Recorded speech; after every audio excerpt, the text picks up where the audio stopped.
to RTS. Thank you so much for receiving me. It's a great pleasure to meet with the great people of Serbia through you. Egypt and Serbia have traditionally good relations. These relations are reaffirmed with free trade agreement which was signed recently. What do you expect when and what could Egypt get from that agreement? Well, first of all, it's true that we have a very long-standing historical relationship between our two friendly countries. Sometimes back to maybe 8 centuries through the religious contacts with the St. Catherine Monastery in Egypt. And we started our official relationship back to 1908 between our two kingdoms. So we have a very solid foundation for our relationship. And what's important now to make use of this solid foundation in order to further enhance and deepening our cooperation.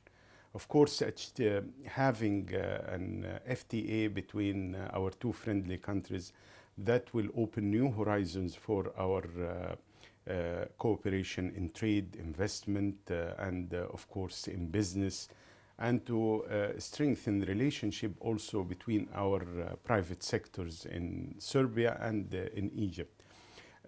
According to the different statistics, we are expecting to have an increase in our trade volume by maybe 400% thanks to the free trade agreement. And that will, of course, create more conducive environment for not only increasing our trade volume, but also to have a surge in our business between public and the private companies, as well as increasing Egyptian investment in Serbia and Serbian investment in Egypt. So sky the limit with having this FTA, and that will further deepening our trade and economic relationship for the benefits of our two great people. During the visit of a Serbian delegation to Egypt in July last year, there were talks about military cooperation. What do you expect from that? As I mentioned, we have a long-standing cooperation between, the Federal Republic of Yugoslavia and Egypt since 40s, 50s, and 60s, and 70s, of course. And we do value this important and strong relationship. Military-to-military cooperation is important for the two countries.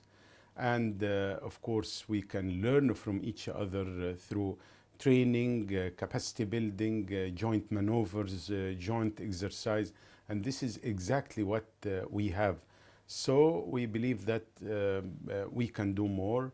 The visit by His Excellency, the President to Egypt was of extreme importance, and it also helped more and more to strengthen our military cooperation based on, first of all, mutual respect, and secondly, which is more important, is mutual benefits.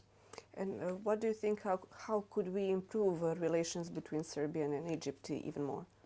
We have to do more, and we have big potentials in the two countries to enhance our cooperation in different levels on political, economic, trade, military, educational, cultural, and even religious contacts. So we have to do more. The political will is there from the Serbian side and from the Egyptian side. We have instructions from our two leaders to do more.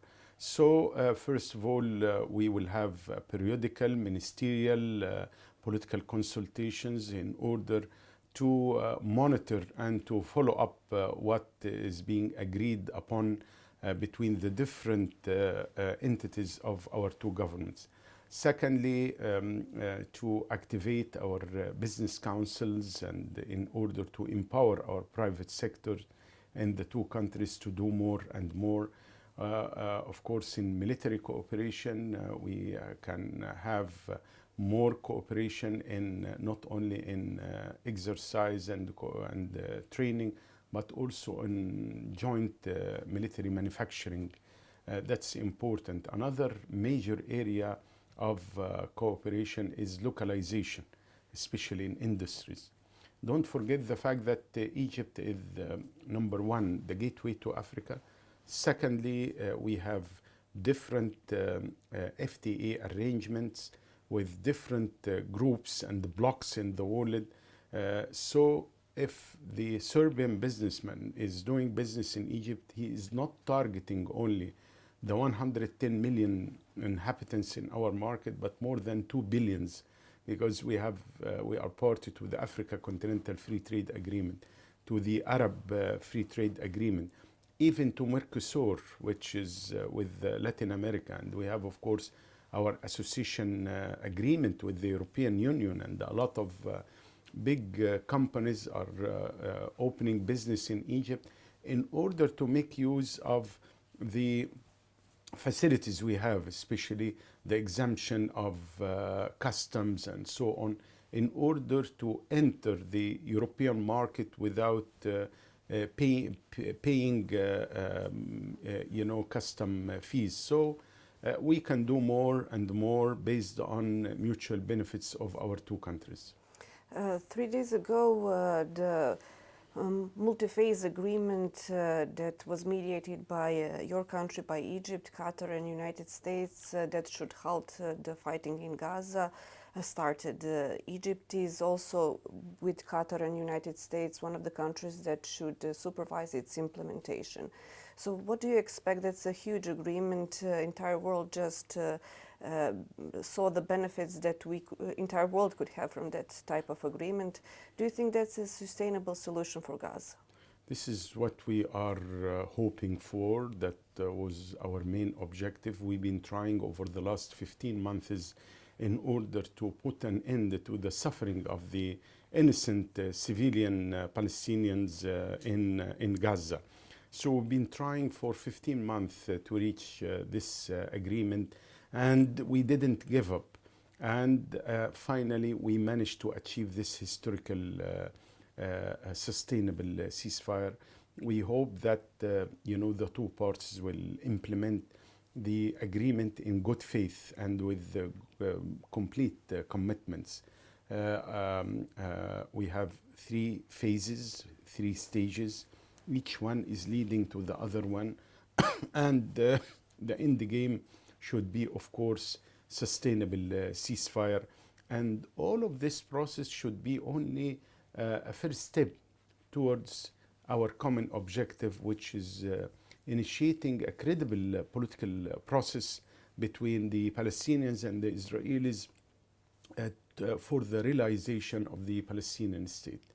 There is no other solution but only the two-state solution, but only to have to establish a Palestinian state on the border of the 4th of June 1967 with East Jerusalem as its capital.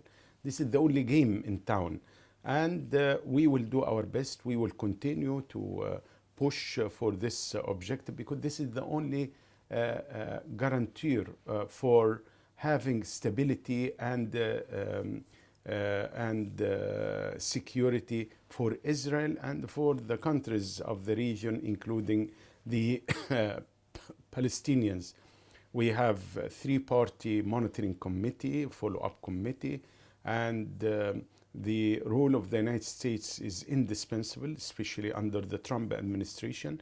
And let me tell you that the Trump administration, even before the inauguration, they played very important and instrumental role to reach this agreement. So we are expecting more engagement from the Trump administration in order to push forward for guaranteeing the implementation of the agreement and to make it sustainable ceasefire, of course. And Egypt is one of the countries, neighboring countries, that is maybe more affected by everything that is happening in Gaza. I'm specifically thinking about economic and security issues. So in which ways is your country affected by that situation? We've been affected very, very badly. maybe Egypt is the most affected country with escalation in our neighborhood with the tension and the Israeli attacks on Gaza, which resulted with a surge of the tension on the Red Sea as well and in the whole region. And we had a worst case scenario of having a spillover and a full-fledged regional war because of what was happening in Gaza. So now we have this agreement on the ceasefire, and we hope that Egypt will recover from the negative impact of this war. First of all, our tourism sector was hit by this kind of tension. Thank God that it's recovering now, but we've been expecting more and more. But due to the tension, the recovery is not as we predicted before. Secondly, the tension in the Red Sea resulted with huge impact on our economy. Just to give you an idea that every month Egypt is losing $600 million due to the decrease of the revenue of the Suez Canal, due to the attacks by Houthi on the ships.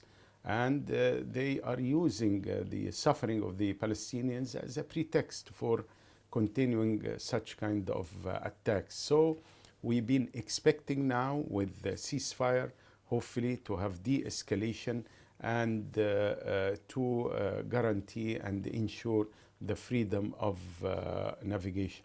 Till now, our total loss is exceeding $8 billion, $8 billion US dollars.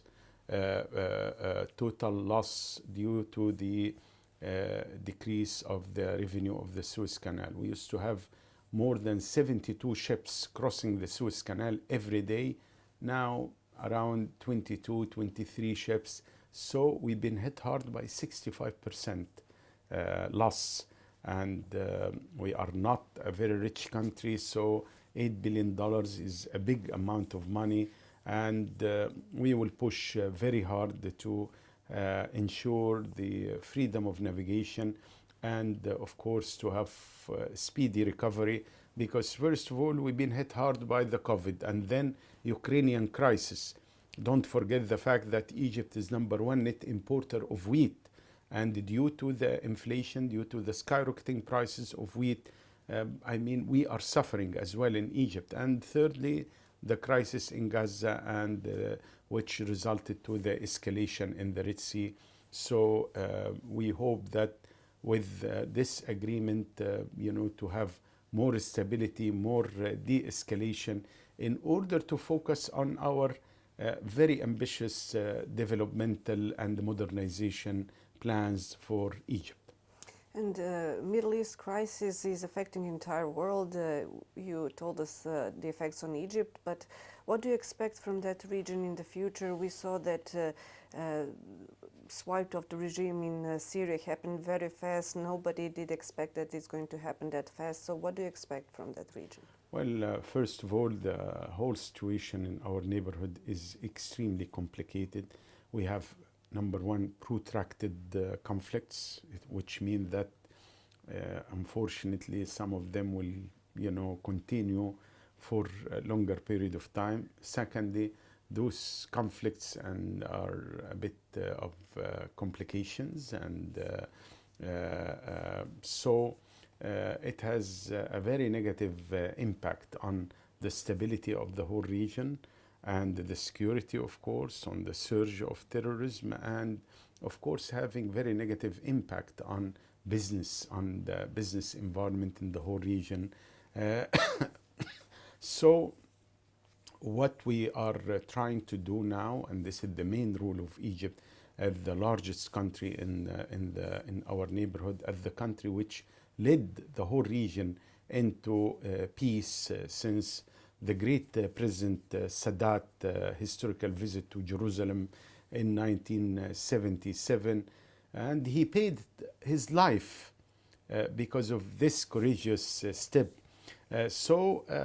Egypt has a big responsibility to, as a main pillar of stability in this neighborhood, to promote political solutions to those conflicts, because we are with the view that there is no military solution to any of those crises, whether in Libya, in Sudan, in Gaza, in Lebanon, in Syria, in Yemen.